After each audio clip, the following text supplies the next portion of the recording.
ओम नमः शिवाय। दोस्तों, आज आपके सामने एक ऐसी सत्य घटना मैं लेकर के आया हूँ, जिसको सुनकर निश्चित ही आप सबके हृदय में जो परमात्मा है, वो अवश्य जागृत होंगे। आपकी साधना अवश्य ही जोर पकड़ेगी। आपका भक्ति मार्ग अवश्य ही पुष्ट होगा। आज की जो घटना है ये सत्य घटना पर आधारित है, सत्य घटना है। ये घटना सोनीपत हरियाणा की है और यहाँ पर ये घटना जो है मेरे ही एक मित्र जिनका नाम रिंकू शर्मा है, उन्हीं के जीवन में घटित हुआ ये जो मैं आपको बताने वाला हूँ। क्या हुआ, एक दिन अचानक मेरे मित्र को ये पता चलता है कि उनकी पुत्री, जो कि अभी मात्र कुछ ही महीने की थी, 6 या 7 महीने की, तो वो अपनी दादी के साथ जब खेल रही थी तो दादी को सहसा अचानक एकदम ऐसा लगा कि उसकी जो पोती है वो देख नहीं पा रही। उन्होंने तुरंत कॉल किया मेरे मित्र को। वो मार्केट में कुछ भी जो भी काम कार्य कर रहे थे, वहां से तुरंत भागे हुए अपने घर गए और उन्होंने देखा, उन्होंने भी ऐसा ही पाया कि जो उनकी पुत्री है, जिन्होंने अभी अभी जन्म लिया था, वो देख नहीं पा रही। दोनों घबरा गए, पूरे घर के अंदर मातम सा छा गया। मेरे मित्र के मानो पैरों के नीचे से जमीन ही सरक गई। क्यों? क्योंकि वो एक भोले भगत थे। कभी भी उन्होंने पैसे को जोड़ना अपना लक्ष्य समझा ही नहीं था। लोगों का भला करना उनका एक नित्य स्वभाव था। तो ये जो समय था, ये समय था कावड़ लाने का। तो वो घबरा गया और सेम उसी दिन उसने अपने मित्रों को ये वादा किया था कि डाक कावड़ लेने के लिए वो आप सबके साथ चलेगा।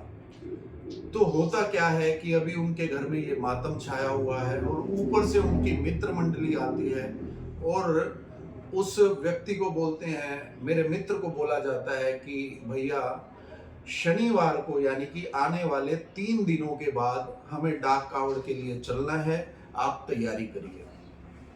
तो ऐसे दुखद समय में मेरे मित्र उनके साथ जाते हैं।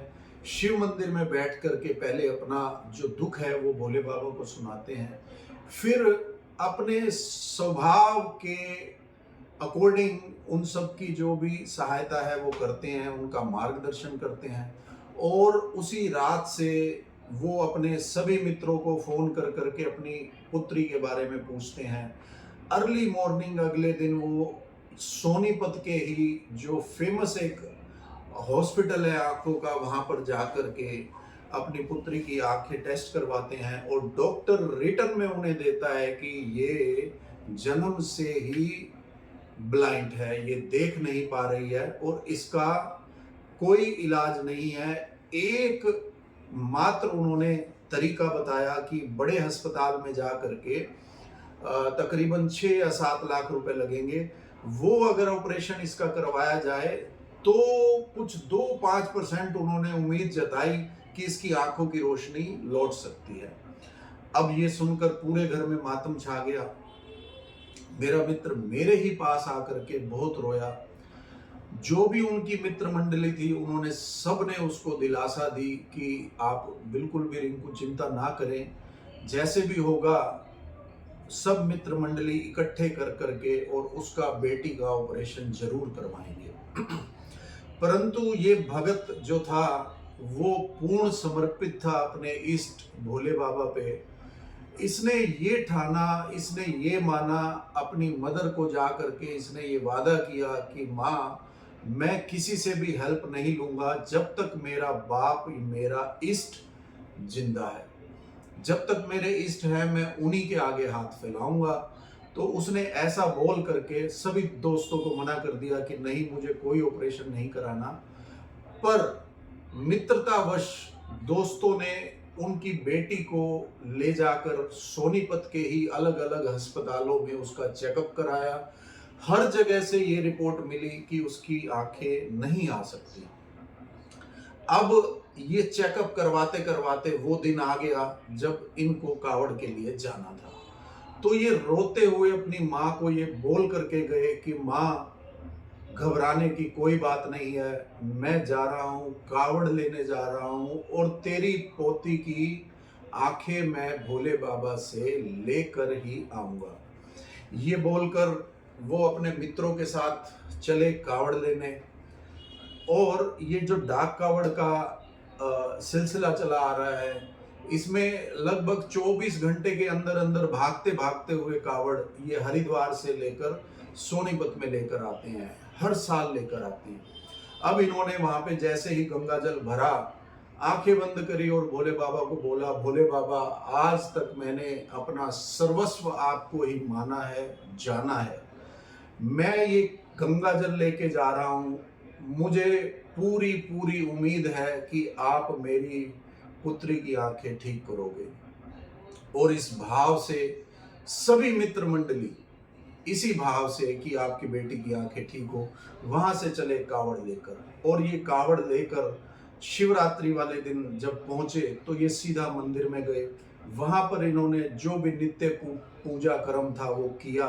उसके बाद थोड़ा सा गंगा जल ये अपने घर में लेकर के आए, अपनी पुत्री को पिलाया, उनकी आंखों में एक एक ड्रॉप डाला और ये पूर्ण भरोसे के साथ रात्रि में सो गए। सुबह उठकर, हकीकत में मित्रों ये मेरे सामने की घटना है, इसीलिए ये मैं आपको बता रहा हूं ताकि ये सुनकर भक्तों की भक्ति जागृत हो। सुबह क्या होता है कि बेटी जोर जोर से रो रही है। अब उसके न जाने क्या हुआ, पेट में दर्द हुआ, क्या हुआ, बहुत जोर जोर से वो रोने लगती है। उसको ले जाना पड़ता है अस्पताल। अब उसको उठा करके पोती और ये रिंकू शर्मा जी ये पहुंचते हैं उसी अस्पताल में जहां से पहली बार इनका टेस्ट हुआ था। वहां पे ये जर्नल जो है डॉक्टर को दिखाते हैं। उसके पेट में गैस बनी होती है, वो जर्नल कोई दवाई देकर उसको ठीक करते हैं। और वहीं पे सामने से वही डॉक्टर अचानक उनको मिलता है और वो कहता है कि क्या हुआ, आपने सोचा कुछ इसके ऑपरेशन के लिए? उसने, अब देखो भक्ति में शक्ति, मेरे मित्र ने उन्हें ये जवाब दिया डॉक्टर को कि डॉक्टर साहब, मेरी बेटी की जो आंखें हैं वो ठीक हो चुकी है। डॉक्टर ने कहा ऐसे कैसे हो सकता है?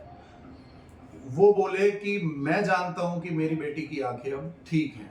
तो डॉक्टर ने वहीं पर उसी दिन उसकी जब चेकअप किया तो दोस्तों आपको ये जानकर आपके भी जो भक्ति है वो भक्ति जो है जागृत जरूर होगी। जैसे ही डॉक्टर ने उसका जो चेकअप किया तो डॉक्टर भी हैरान हो गया, उसकी आंखें पूर्ण रूप से बिल्कुल एक नॉर्मल बच्चे की तरह हो चुकी थी।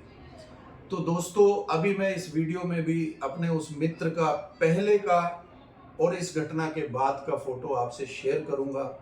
इतनी बड़ी घटना होने के बाद मेरे दोस्त के रिंकू शर्मा के जीवन में इतना परिवर्तन आया, उसने अपना सब कुछ भोले बाबा पर छोड़ दिया और आज वो बेटी 8वीं या 9वीं कक्षा में पढ़ रही है और बिल्कुल ठीक ठाक है।